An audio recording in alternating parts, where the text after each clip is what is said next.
Guys, may nakita ulit ako dito sa TikTok. Nabudol ako.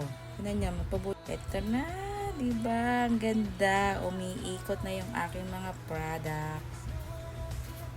Madali na siyang kuha ng mga video. Oh. Napadali niya na yung buhay ko, guys. Tignan na naman. Oh.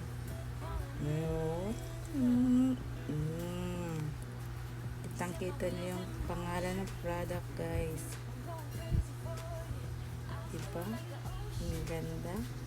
So, kung gusto nyo rin yan, guys, rotating table na yan, ilalagay ko sa aking yellow basket at try nyo na rin, guys.